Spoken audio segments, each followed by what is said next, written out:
Il est coprésident du Likoum mondial. Il est membre de l'exécutif de l'Organisation sioniste mondiale. Et il est surtout notre président, le président d'Israël Forever.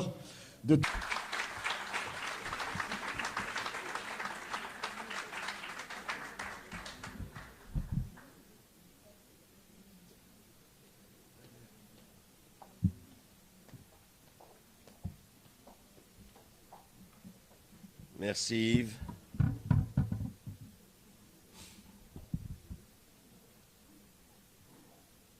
Mesdames, Mesdemoiselles, Messieurs, vous voudrez bien excuser ma voix, j'ai dû attraper une grippe en rentrant de France, mais c'est tout ce qu'on peut attraper là-bas. Et ça paraît de plus en plus, et elle n'est pas asiatique celle-là, quand on y est. Nous avons fêté à Paris un événement particulier, c'est le fait que Israel is Forever, à notre branche française, a organisé et préparé un bosquet, une petite forêt, pour remercier le président Trump du transfert de l'ambassade. Et nous avons clôturé cette opération hier. La vérité, c'est que ce n'est pas un bosquet qu'il mérite, cet homme. C'est une forêt amazonienne qu'il devrait avoir. Que Dieu le bénisse lorsqu'on voit ce qu'il y avait avant lui et ceux qui s'opposaient à lui, on se rend compte de ce que ça signifie aujourd'hui. Quand on arrive à une situation où la déléguée des États-Unis à l'ONU, Nikki Haley, se lève et part, les temps évoluent. Les temps évoluent, mais ce qui est également important, ce sont les actions qui ont été menées par l'administration américaine depuis le début. Le retrait de certains fonds qui ont été auparavant alloués à l'UNRWA, les fonds qui permettent aux parasites terroristes de continuer à fleurir. Mais la France va remplir ce vide. Ce qui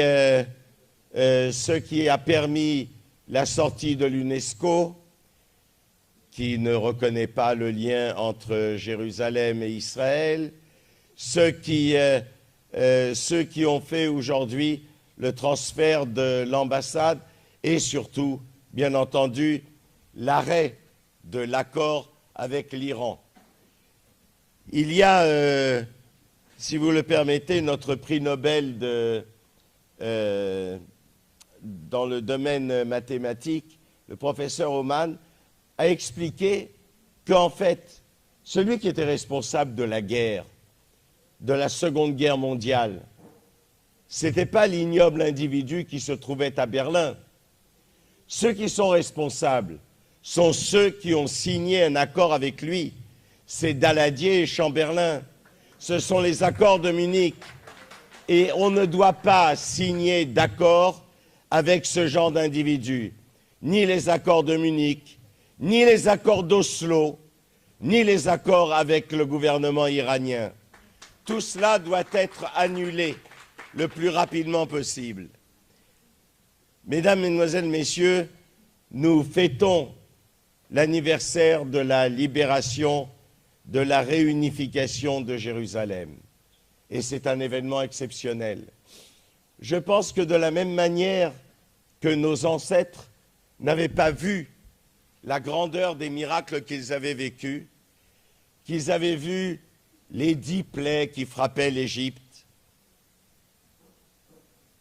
Ça peut revenir d'ailleurs, les 10 plaies sur l'Égypte, la traversée de la mer Rouge, l'arrivée sur le mont Sinaï. Et malgré tous ces miracles, malgré toute cette grandeur, malgré toute cette magnificence que l'Éternel nous a donnée, ils en arrivent à créer un veau d'or.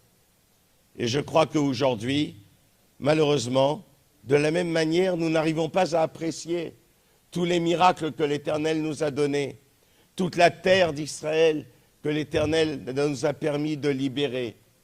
Et si nous ne le voyons pas, si nous ne le ressentons pas, eh bien, nous terminons avec des mouvements de traîtrise, de trahison, d'autres qui font des veaux d'or. Alors, à l'époque, c'était un veau, aujourd'hui, c'est une colombe. Les gens qui le font sont des véritables pigeons. Elle n'est plus en or, elle n'est pas en aluminium. Mais, quelque part, il n'en reste pas moins que nous oublions ce qu'est la grandeur du destin de notre nation et de notre peuple. Nous, aujourd'hui, nous qui sommes en Israël, nous savons ce que cela représente. Nous sommes à l'aube de ce 51e anniversaire de la libération de Jérusalem, nous sommes une puissance. Peut-être un peu dépassé de dire qu'on est la première puissance mondiale, mais enfin, si ce n'est pas la première, c'est celle qui est juste à côté. Nous sommes une puissance sur le plan économique, sur le plan technologique, sur le plan agricole, sur le plan musical et sur le plan militaire.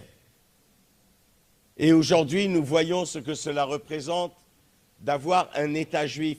C'est vrai qu'il y a encore une génération, il y a des gens pour qui Israël n'était pas encore indépendant, qui ne connaissaient pas l'indépendance, qui ont vécu avec sans État juif. Est-ce qu'on peut imaginer aujourd'hui ce que représente le fait de vivre sans un État juif? L'État d'Israël a permis le rassemblement des exilés sur sa terre. Et je crois que nous devons, nous, aujourd'hui, on vous a parlé de Jérusalem, le Rav Shlouch, notre député, Sharon Haskel, mon président Yaakov Agoel, vous ont parlé tous de Jérusalem. Mais il y a encore un endroit à Jérusalem qui est occupé, qui n'est pas encore libéré. C'est celui qui montre quelque part que le peuple juif n'a pas saisi toute l'ampleur, toute la grandeur de la libération de Jérusalem. Le mont du Temple, l'endroit le plus sacré, l'endroit le plus saint pour le peuple juif, est encore occupé par des voyous du Waqf. Et ça n'est pas que eux l'ont conquis, c'est nous-mêmes. C'est notre ministre de la Défense de l'époque qui est allé les chercher pour leur remettre les clés. Pourquoi? Parce que peut-être que ceux qui ne sont pas éduqués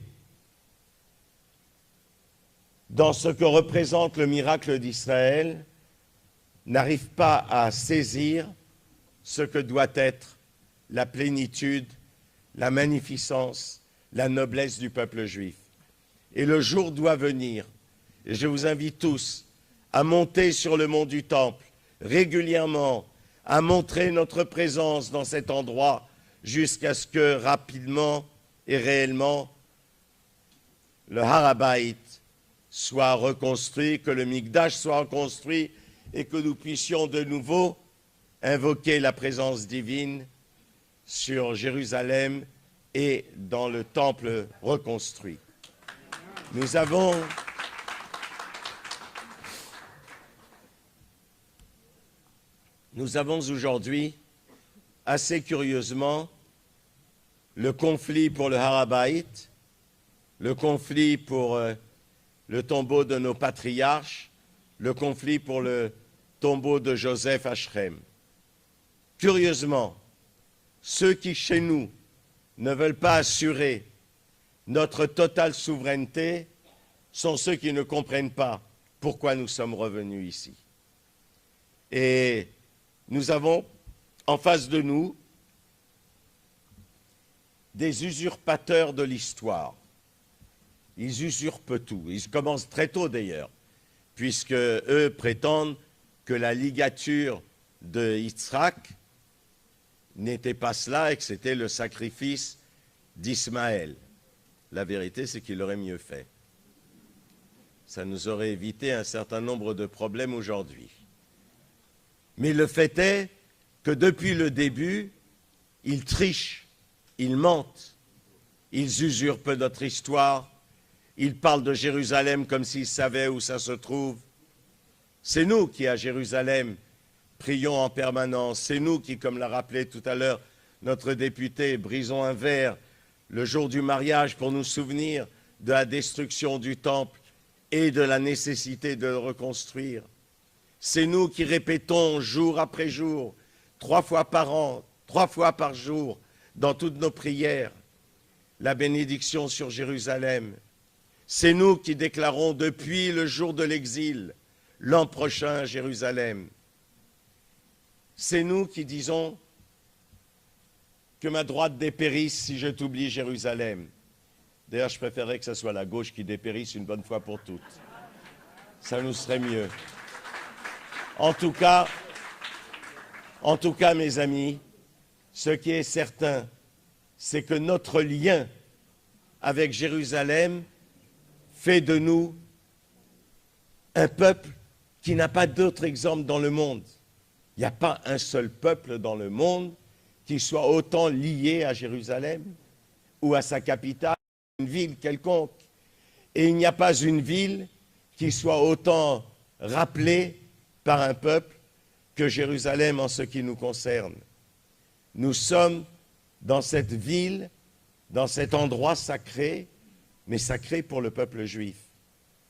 Lorsque un musulman monte sur le mont du Temple, ce qui est tout à fait inutile d'ailleurs, lorsqu'il monte, il lui tourne le dos et il prie vers la Mecque. Nous, toutes nos synagogues ont été construites vers le mont du Temple. Toutes nos arches saintes ont été mises pour faire face au mont du Temple. Nous sommes un exemple unique dans l'histoire d'une fierté et d'une fidélité absolue. Et la vérité est que la terre d'Israël ne refleurit que depuis que le peuple juif est revenu sur elle. Je me souviendrai toujours de cette phrase d'un arabe de Gaza qui était venu voir un des pionniers qui habitait là-bas avant notre dramatique départ et qui lui avait dit « Mais je ne comprends pas, nous on appelait ça l'île du diable parce que rien ne poussait ici. Alors comment vous avez fait pour faire pousser des choses ?» Et il lui a répondu « C'est très simple, cette terre ne comprend que l'hébreu. »